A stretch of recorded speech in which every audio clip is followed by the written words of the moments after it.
Oi, sejam muito bem-vindos ao canal Crônicas do Controle.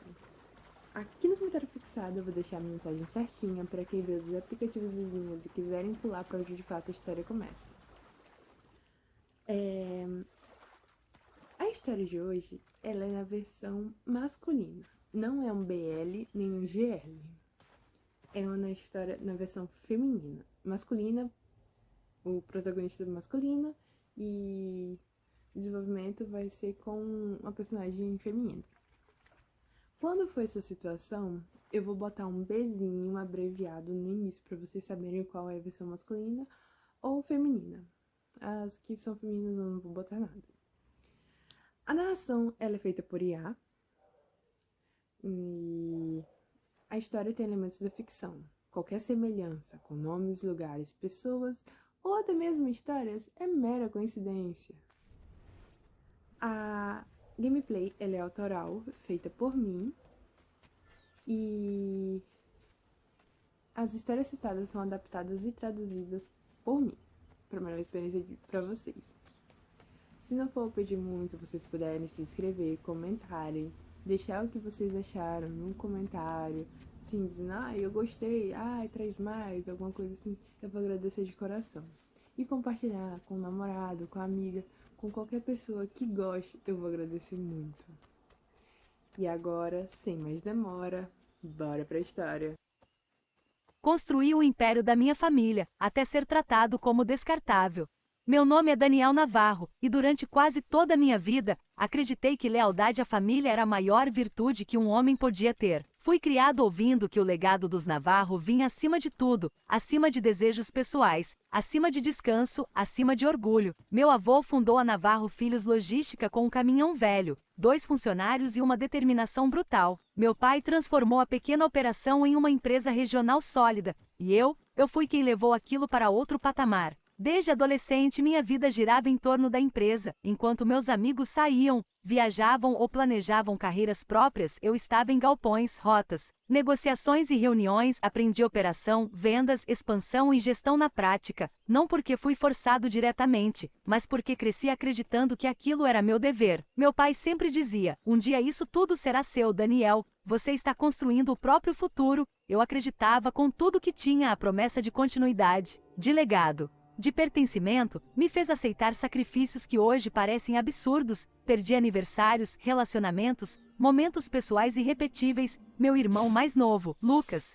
por outro lado, viveu realidade completamente diferente. Enquanto eu carregava a responsabilidade, ele carregava a liberdade. Era carismático, impulsivo e claramente o favorito emocional da minha mãe. Nunca demonstrou verdadeiro interesse pelo negócio, mudava de faculdade, gastava dinheiro irresponsavelmente, assumia cargos simbólicos e abandonava rapidamente qualquer obrigação séria, mas ainda assim, era tratado como menino que ainda vai amadurecer. Eu já era tratado como estrutura, confiável, resistente, sempre disponível. Na época, interpretei isso como reconhecimento. Hoje, entendo melhor. Muitas famílias recompensam responsabilidade com exploração silenciosa. Aos 32 anos, eu já havia liderado expansões nacionais, modernizado operações, fechado contratos milionários e profissionalizado setores inteiros. A empresa cresceu exponencialmente sob minha liderança prática. Nos bastidores, todos sabiam disso, clientes sabiam, funcionários sabiam, parceiros sabiam. Mas dentro da família, as coisas eram mais complexas.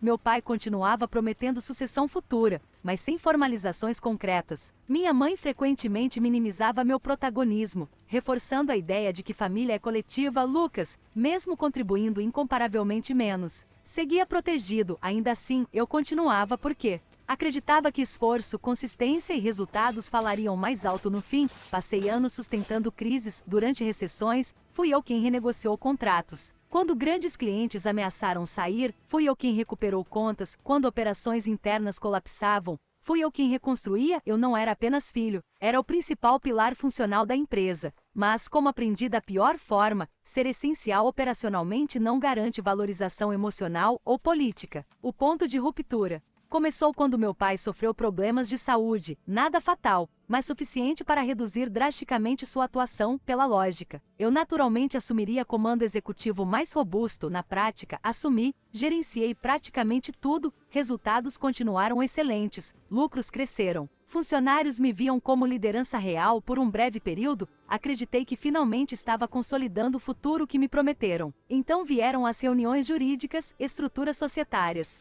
redistribuições, planejamento sucessório. Foi aí que descobri algo devastador: a empresa não estava sendo organizada com base em contribuição, estava sendo moldada por favoritismo familiar. Lucas receberia participação equivalente, poder decisório expressivo, proteções patrimoniais desproporcionais. Mesmo sem ter construído quase nada daquilo, questionei, pela primeira vez com firmeza real, a resposta: família não é só mérito, Daniel, é equilíbrio. Equilíbrio. A palavra me atingiu como insulto. Porque não havia equilíbrio em sacrificar décadas para sustentar um império e ser tratado como peça intercambiável para preservar conforto de quem fez menos. Ainda assim, tentei negociar racionalmente, propus estruturas baseadas em performance, responsabilidade e governança. Minha mãe reagiu como se eu estivesse atacando a unidade familiar. Lucas, como esperado, se posicionou como vítima, e meu pai hesitou. Essa hesitação destruiu algo profundo em mim, porque percebi pela primeira vez que talvez eu nunca tivesse sido visto como herdeiro legítimo, apenas como trabalhador confiável, o filho que sustenta, não necessariamente o filho que recebe. Mesmo diante dessa dor, continuei por algum tempo, talvez por esperança, talvez por negação,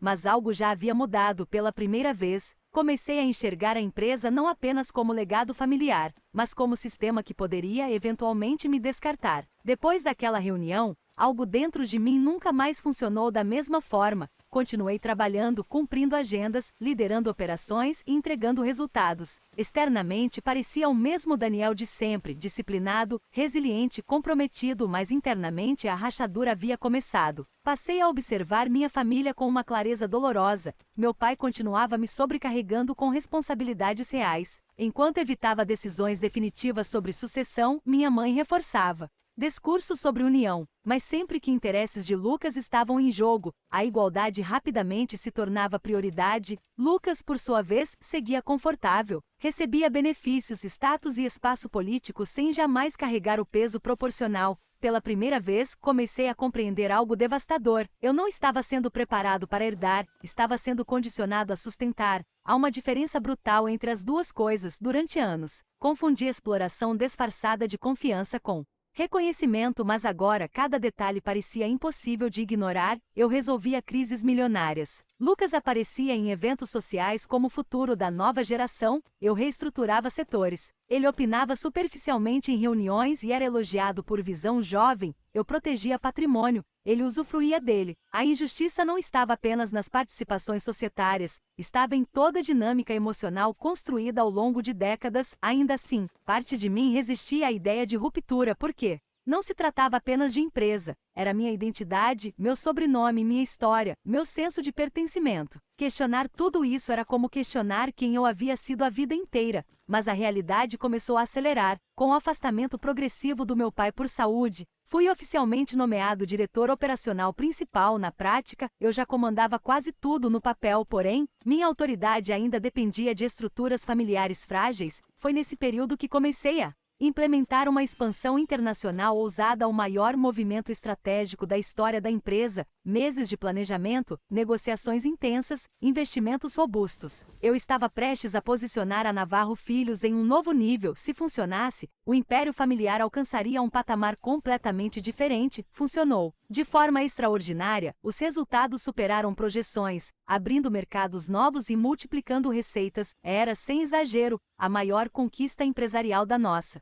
história. Funcionários, investidores e parceiros me viam cada vez mais como sucessor óbvio. Eu também comecei a acreditar novamente. Até a reunião do conselho familiar, ao invés de reconhecimento consolidado, recebi uma proposta que me atingiu como traição definitiva. Lucas seria elevado à copresidência para garantir equilíbrio entre os irmãos. Copresidência comigo, o homem que construiu, ao lado do irmão que mal sustentava a responsabilidade básica. Aquilo não era parceria, era diluição política. Questionei com firmeza, dessa vez sem tentar suavizar. Ele não construiu isso, não liderou essa expansão, não carrega esta operação. Minha mãe reagiu imediatamente. Emocional e defensiva, você está sendo egoísta, seu irmão também faz parte da família. Lucas, como sempre, transformou mérito em sensibilidade. Sempre parece que você quer tudo só para você. E meu pai, mais uma vez, tentou apaziguar, em vez de agir com justiça clara. Naquele instante, algo se rompeu de forma irreversível, porque finalmente compreendi, não importava o quanto eu entregasse, dentro daquela estrutura, minha competência sempre seria negociável se ameaçasse o conforto emocional da família. Eu não era filho herdeiro, era motor e motores, para sistemas exploratórios. São valiosos até serem substituíveis. Naquela noite, sozinho em meu escritório, olhando anos de relatórios, expansões e números que ajudei a construir, senti uma dor diferente de qualquer exaustão anterior. Não era apenas raiva, era luto. Pela narrativa que passei a vida acreditando, pela ideia de que sacrifício geraria pertencimento proporcional, pela falsa promessa de que lealdade absoluta garantiria reciprocidade. Foi também naquela noite que pela primeira vez considerei algo impensável. Talvez meu futuro não estivesse dentro da empresa que ajudei a construir, talvez minha verdadeira ascensão começasse no momento em que eu parasse de lutar para ser valorizado por quem já dependia da minha entrega, mas nunca pretendeu me reconhecer plenamente. Depois daquela reunião, parei de enxergar a Navarro Filhos como lar, passei a enxergá-la como estrutura, uma estrutura que eu ajudara a construir, fortalecer e expandir, mas que na essência, talvez nunca tivesse sido realmente minha. Essa mudança de perspectiva foi devastadora e libertadora. Durante meses, continuei operando normalmente, fechando contratos, supervisionando setores, expandindo resultados, mas algo essencial havia mudado. Parei de sacrificar cegamente, comecei a observar, analisar, preparar. Pela primeira vez, meu foco deixou de ser apenas crescimento da empresa familiar e passou a incluir proteção pessoal estratégica. Revisei contratos, participei mais ativamente de estruturas jurídicas, mapeei clientes, parceiros e redes de relacionamento que haviam sido construídas principalmente através da minha liderança. Eu não estava sabotando, estava acordando. Foi também nesse período que percebi algo importante. Grande parte da confiança do mercado na Navarro Filhos estava profundamente ligada à minha atuação. Muitos dos principais clientes tinham relação direta comigo, investidores confiavam em minha visão operacional, executivos respeitavam minha liderança. Isso significava algo poderoso. Embora meu sobrenome tivesse peso, meu nome próprio havia se tornado ativo e independente. E isso mudava tudo. Enquanto eu ganhava clareza, Lucas seguia demonstrando exatamente o despreparo que sempre temi: decisões impulsivas, gastos excessivos, relacionamentos frágeis com equipes, foco em imagem, não em execução. Ainda assim, minha mãe continuava blindando-o, e meu pai, cada vez mais cansado, seguia tentando manter uma paz artificial. A combinação era perigosa, porque empresas familiares não quebram apenas por concorrência, frequentemente quebram quando o favoritismo supera a competência. Foi em meio a esse cenário que recebi uma proposta inesperada. Henrique Valença, fundador de uma grande holding logística nacional, solicitou uma reunião privada. Nos conhecíamos superficialmente do mercado, mas ele sempre acompanhou meu trabalho. Sua abordagem foi direta: Daniel, todos sabem quem realmente sustenta grande parte daquela empresa. Se algum dia decidir construir algo seu, você não terá dificuldade em encontrar apoio. A frase ficou gravada em mim, porque verbalizava sem rodeios algo que minha própria família parecia se recusar a reconhecer. Pela primeira vez, a possibilidade de sair deixou de parecer destruição e começou a parecer expansão. Ainda assim, romper não era simples. Meu sobrenome estava ali, minha história, décadas da minha vida, mas a tensão interna continuava aumentando. Lucas começou a interferir mais diretamente em decisões importantes. Amparado por sua nova posição política, erros se multiplicaram, clientes reclamavam, processos emperravam, funcionários experientes demonstravam insegurança, e como sempre, eu era quem precisava corrigir. Só que agora, pela primeira vez, corrigir já não me parecia dever automático, parecia desperdício. O estupim veio quando Lucas fechou, sem preparo adequado, uma parceria arriscada que ameaçou milhões em estabilidade contratual. Passei semanas trabalhando para conter danos, consegui mais uma vez, salvei a empresa. Mas na reunião seguinte, ao invés de reconhecimento, minha mãe elogiou a coragem de Lucas em buscar inovação. Aquilo foi quase surreal. Meu esforço corrigia desastre. O erro dele recebia narrativa positiva. Naquele instante, a verdade tornou-se impossível de negar. Eu Jamais venceria dentro de um sistema onde desempenho e narrativa obedeciam regras diferentes para cada filho. Naquela noite, tomei minha decisão, não impulsivamente, não emocionalmente, estrategicamente, comecei a estruturar minha saída real, discreta, legal, planejada. Conversei com Henrique, analisei possibilidades de investimento, desenhei projeções. Minha experiência, rede de contatos e credibilidade de mercado tornavam viável algo antes inimaginável: construir minha própria empresa, não uma fuga desesperada, mas uma nova potência. Pela primeira vez, não me senti traidor, me senti lúcido, porque lealdade à família nunca deveria exigir autodestruição. E talvez essa tenha sido minha maior virada: entender que às vezes, o maior ato de respeito por tudo que você construiu é parar de permitir que outros usufruam disso enquanto diminuem seu valor. Os meses seguintes foram os mais silenciosamente transformadores da minha vida. Por fora, eu ainda era o mesmo Daniel Navarro, diretor operacional, filho confiável, pilar da empresa. Por dentro, eu já estava construindo minha saída. Cada reunião passou a ter novo significado, cada cliente estratégico, cada rota logística, cada vulnerabilidade de mercado. Tudo começou a ser analisado sob outra perspectiva: como construir algo melhor. Henrique Valença não apenas ofereceu incentivo, ofereceu estrutura, capital inicial robusto, rede de investidores, consultoria jurídica de elite, mas deixou algo claro: o dinheiro pode acelerar, mas o verdadeiro ativo é você. Aquela frase teve impacto profundo, porque durante anos, fui condicionado a acreditar que o império vinha do sobrenome. Agora, pela primeira vez, eu entendia: grande parte do verdadeiro valor estava na minha capacidade, na minha visão, na minha execução. Isso alterou completamente minha mentalidade. Comecei a desenhar a Valença Navarro Transport Solutions, uma nova empresa, mais moderna, mais eficiente e menos contaminada por política familiar.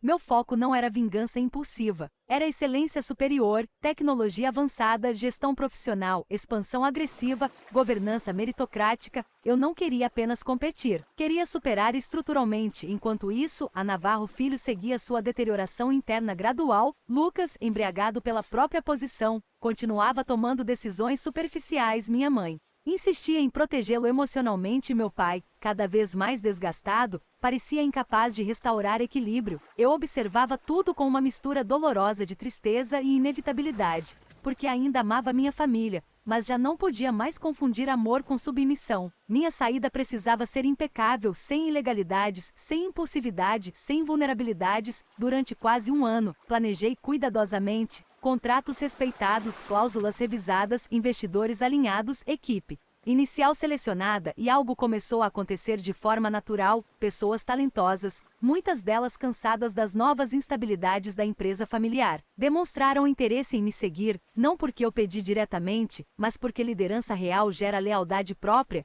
Isso foi uma revelação poderosa. Eu não estava apenas saindo sozinho, eu havia construído credibilidade suficiente para inspirar movimento. O anúncio oficial veio em uma reunião extraordinária. Minha família esperava talvez ajustes estratégicos, não minha renúncia completa. Entreguei minha decisão com clareza absoluta. Eu deixaria todos os cargos operacionais e iniciaria novo projeto independente. O silêncio na sala foi brutal. Minha mãe reagiu primeiro: choque, raiva, acusações imediatas. Depois de tudo que fizemos por você, a frase quase me fez rir pela ironia amarga. Tudo que fizeram por mim, ou tudo que permitiram enquanto eu sustentava. Lucas me chamou de traidor. Meu pai parecia devastado, talvez porque pela primeira vez compreendeu plenamente o que realmente estava perdendo. Mas já era tarde, porque minha decisão não nasceu de impulso, nasceu de anos de exploração emocional, promessas vazias e favoritismo destrutivo. Saí daquela reunião não como filho rebelde, mas como homem que finalmente reivindicava o próprio valor. As semanas seguintes foram caóticas no mercado: rumores, especulações, choque setorial. Minha saída gerou enorme repercussão, mais ainda quando se tornou público que eu lideraria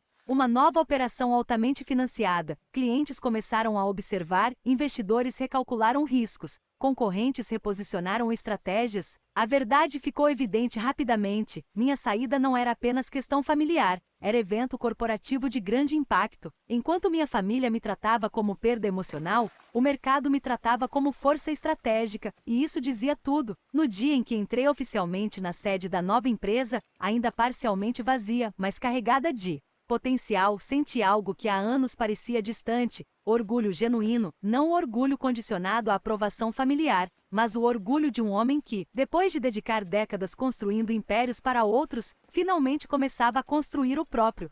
Os primeiros meses da Valença Navarro foram intensos, brutais e profundamente reveladores. Construir algo próprio exigia um tipo diferente de energia. Na empresa da família, eu sempre precisei equilibrar excelência com política emocional. Agora, cada decisão dependia apenas de estratégia, execução e visão. Era exaustivo, mas libertador. Montamos uma estrutura moderna desde o início, sistemas tecnológicos superiores, logística otimizada, gestão profissional baseada em mérito, processos enxutos. Expansão calculada. Eu não estava simplesmente replicando a Navarro Filhos, estava corrigindo tudo o que sabia que poderia ser melhor, e o mercado percebeu rapidamente. Clientes antigos começaram a migrar, não por manipulação, mas porque confiança leva anos para ser construída e grande parte dessa confiança estava diretamente ligada a mim. Parceiros estratégicos demonstravam entusiasmo, investidores ampliaram suporte, profissionais qualificados queriam fazer parte. Minha reputação, durante anos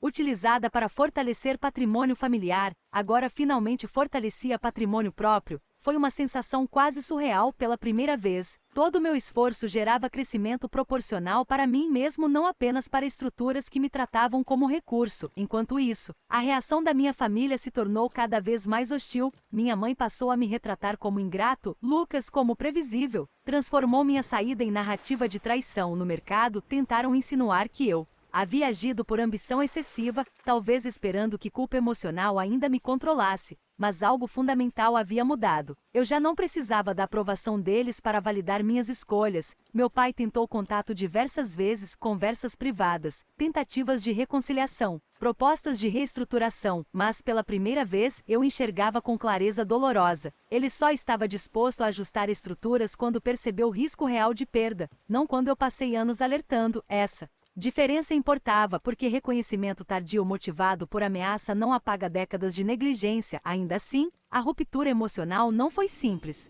Construir independência financeira é uma coisa, desvincular identidade familiar é outra muito mais profunda. Houve noites difíceis, momentos de dúvida, culpa residual, luto real, porque apesar de tudo, não deixei apenas uma empresa, deixei a narrativa de vida que me venderam desde criança, mas cada conquista reforçava a correção da decisão. Nosso crescimento foi explosivo. Em menos de um ano, já disputávamos contratos de peso nacional. Em 2, expandimos internacionalmente. A Valença Navarro deixou de ser a nova empresa de Daniel, tornou-se competidora séria, respeitada, temida, altamente eficiente. O mais simbólico, muitos dos problemas que eu sempre previra começaram a atingir diretamente a Navarro Filhos. Decisões impulsivas de Lucas, gestão fragilizada, perda de clientes, instabilidade interna sem minha estrutura silenciosa.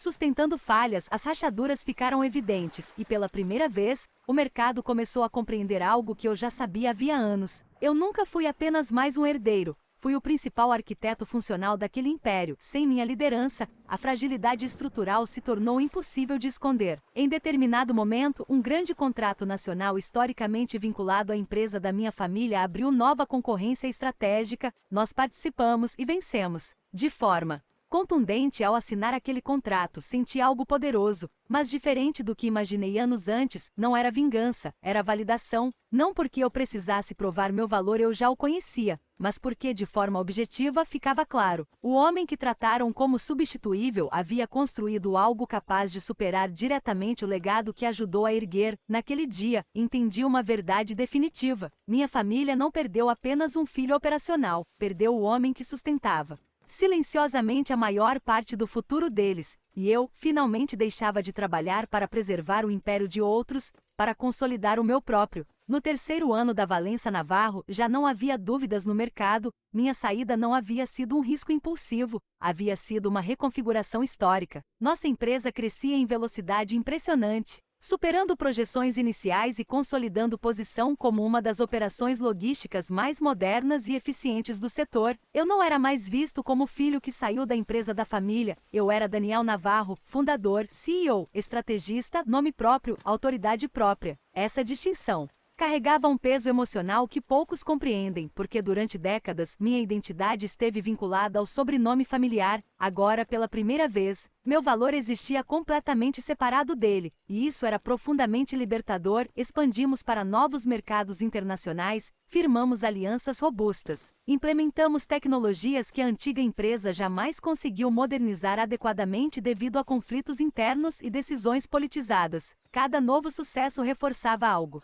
doloroso, mas verdadeiro. Eu nunca precisei da estrutura familiar para ser extraordinário. Na realidade, minha capacidade floresceu ainda mais quando finalmente saí dela. Enquanto isso, a Navarro Filhos enfrentava declínio cada vez mais evidente. Lucas, apesar de todos os privilégios, não possuía disciplina nem profundidade estratégica para sustentar o que herdara. Minha mãe continuava tentando preservar sua imagem internamente, mas o mercado não responde a favoritismo, responde a resultados e os resultados começaram a falhar. Grandes clientes migraram, parceiros se tornaram cautelosos, investidores pressionaram por mudanças. Meu pai, segundo informações frequentes do setor, estava emocionalmente devastado, não apenas pela crise empresarial, mas pelo reconhecimento tardio de erros que talvez já fossem irreversíveis. Recebi, nessa fase, diversos pedidos indiretos de aproximação, sugestões de fusões, parcerias, reestruturações familiares, mas eu já havia aprendido algo essencial: não se retorna facilmente para sistemas que só reconhecem seu valor quando enfrentam consequências da sua ausência. Ainda assim, minha maior transformação não estava apenas no sucesso empresarial, estava na forma como comecei a redefinir legado. Por muito tempo, achei que legado significava preservar aquilo que recebi.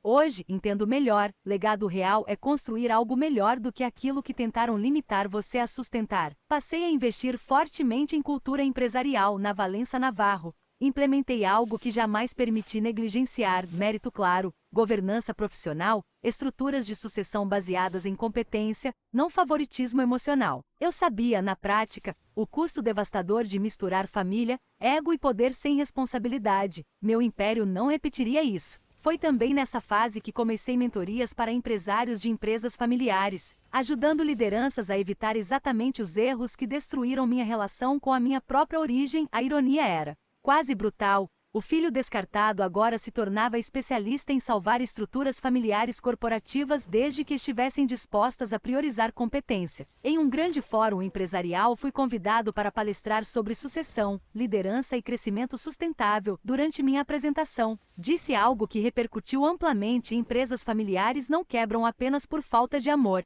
quebram quando confundem proteção emocional com liderança estratégica. A repercussão foi imensa, porque muitas famílias empresárias reconheceram imediatamente a verdade. Eu não falava apenas como executivo, falava como alguém que viveu isso profundamente. Hoje, ao olhar para minha trajetória, entendo algo com absoluta clareza: ter sido descartado pela minha própria família foi uma das dores mais profundas que já vivi, mas também foi o evento que me libertou para construir algo infinitamente maior. Eles acreditaram que eu sempre permaneceria sustentando o império deles. Subestimaram uma verdade essencial: homens que constroem grandes estruturas para outros também podem construir gigantes para si mesmos. No quarto ano, a Valença Navarro já não competia apenas com grandes empresas, ela redefinia padrões. Nossa expansão internacional consolidou contratos bilionários, modernizou cadeias logísticas inteiras e posicionou nossa operação como referência em eficiência estratégica. Meu nome passou a circular em rankings empresariais, painéis globais e conselhos de alta influência. Eu não estava apenas prosperando, eu estava moldando o mercado. Mas, curiosamente, quanto maior meu sucesso se tornava, mais clara ficava uma verdade interna: minha maior vitória não era financeira, era psicológica. Durante anos, fui condicionado a acreditar que meu valor dependia de servir à estrutura familiar. Agora, eu existia completamente fora dessa lógica, sem precisar provar, sem precisar implorar reconhecimento, sem precisar carregar pesos desiguais em nome de família. Essa libertação alterou tudo. Pela primeira vez, não operava por obrigação, operava por visão. Enquanto isso, a deterioração da Navarro Filhos acelerava. Lucas tentou diversas reestruturações, muitas impulsivas. Minha mãe insistia em protegê-lo, mas investidores e parceiros já não respondiam à dinâmica doméstica. Resultados ruins têm linguagem universal. A empresa ainda existia, mas já não carregava a força dominante de antes. Rumores de venda parcial, pressões externas e possíveis aquisições começaram a crescer, e pela primeira vez, surgiu uma ironia impossível de ignorar: grupos investidores começaram a sondar minha empresa como possível força estratégica em processos envolvendo ativos da antiga estrutura familiar. Eu, que um dia fui tratado como peça substituível, agora tinha recursos e poder para absorver partes do império que ajudei a construir. Analisei tudo com frieza estratégica, não por revanche emocional, mas porque maturidade empresarial ensina, não se toma decisões por dor passada, toma-se por visão futura. Ao longo desse período, meu pai finalmente solicitou uma reunião pessoal, sem advogados, sem conselhos, sem narrativa corporativa, apenas pai e filho. Aceitei. Nos encontramos em um restaurante discreto, longe do mercado, pela primeira vez em anos. Vi meu pai não como fundador, nem como líder, mas como homem confrontando o peso das próprias escolhas. Ele parecia mais velho, mais cansado. Em determinado momento, disse: "Achei que estava protegendo a família, não percebi que estava perdendo você." A frase carregava sinceridade dolorosa, e talvez, anos antes, eu precisasse desesperadamente ouvir aquilo. Mas agora eu já não precisava, porque minha cura não dependia mais de validação tardia. Respondi com respeito. Eu passei anos tentando ser visto como herdeiro, quando na verdade estava sendo tratado apenas como recurso. O silêncio dele confirmou tudo. Não houve grandes confrontos, nem reconciliação mágica, apenas verdade. Às vezes isso é o máximo possível. Saí daquela conversa sem ódio, mas também sem ilusão, porque algumas relações, quando corroídas por décadas de desequilíbrio, não retornam à forma original. Elas apenas encontram novas versões possíveis. Hoje, entendo meu pai com mais complexidade,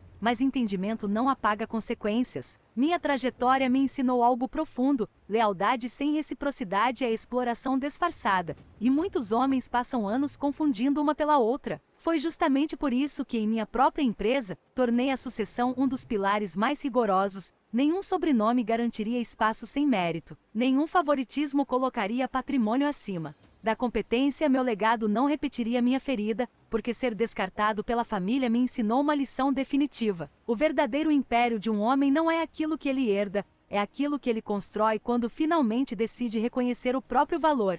Com o passar dos anos, a Valença Navarro deixou de ser vista apenas como uma empresa de sucesso. Ela se tornou símbolo de modernização, governança sólida e liderança construída sobre mérito real. Nos bastidores, muitos empresários sabiam exatamente o que isso representava. Eu havia transformado uma história de descarte familiar em uma das maiores ascensões estratégicas do setor. Minha trajetória começou a ser estudada em fóruns corporativos, especialmente em debates sobre sucessão, empresas familiares e falhas estruturais causadas por favoritismo. A ironia era impossível de ignorar. O homem que foi considerado egoísta por exigir justiça agora ensinava outras organizações a evitar exatamente os erros que quase destruíram sua própria origem. Expandimos ainda mais: aquisições internacionais, novos centros logísticos, tecnologia proprietária, influência crescente em mercados estratégicos. Meu patrimônio se multiplicou, mas o mais significativo era outro fator: eu havia construído autonomia irreversível. Nunca mais dependeria emocional, financeira ou estruturalmente de sistemas incapazes de reconhecer meu valor. Essa liberdade mudou completamente minha relação com poder.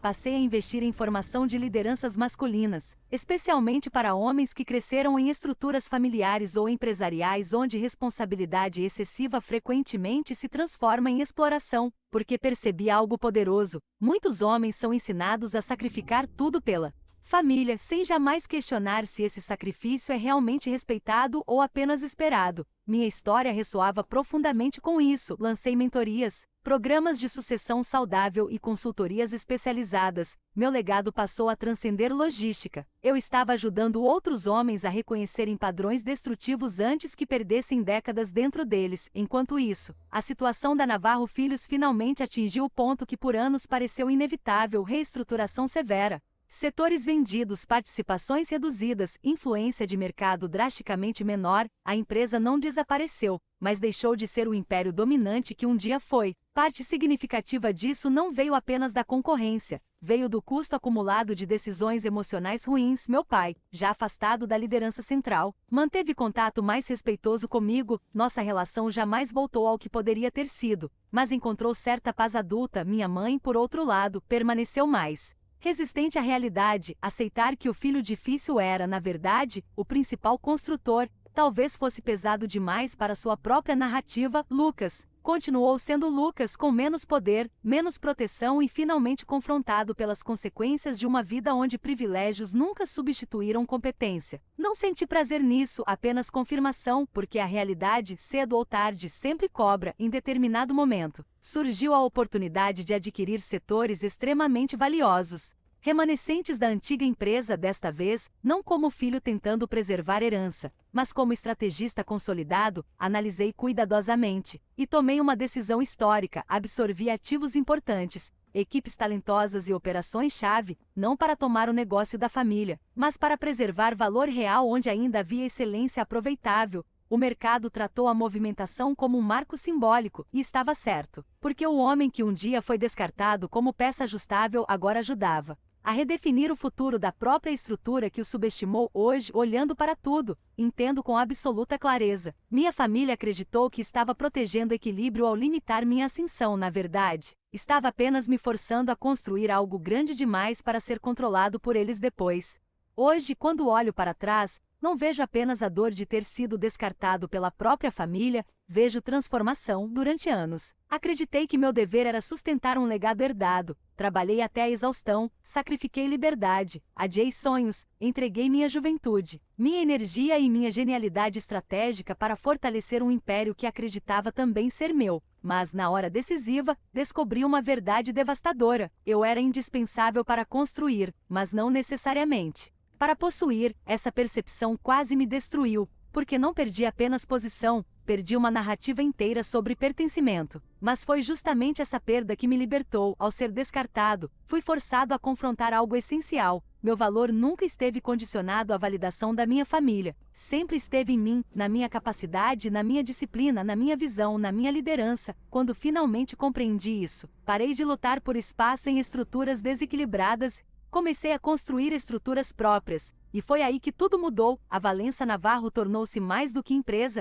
tornou-se legado real, um império moderno, respeitado e global, construído não sobre favoritismo, mas sobre competência, não sobre expectativas emocionais, mas sobre mérito, não sobre exploração silenciosa, mas sobre visão. Hoje, emprego milhares de pessoas, influencio mercados internacionais, ajudo outras famílias empresárias a evitarem os erros que quase destruíram a minha. Mentoro líderes, invisto em sucessões saudáveis, crio oportunidades, transformei ferida em arquitetura. Minha relação com minha família nunca voltou a ser o que poderia ter sido, e talvez essa seja uma das maiores tristezas, mas também uma das maiores lições. Porque amor familiar, sem justiça, sem respeito e sem reciprocidade, pode facilmente se tornar apenas outra forma de exploração. Aprendi que lealdade verdadeira não exige autodestruição. Aprendi que carregar tudo sozinho não é prova de valor. Às vezes é apenas sinal de que esperam demais sem oferecer proporcionalmente. Aprendi principalmente que homens fortes não são definidos apenas pelo que suportam, mas pelo momento em que finalmente decidem parar de aceitar menos do que merecem. Meu pai me deu raízes,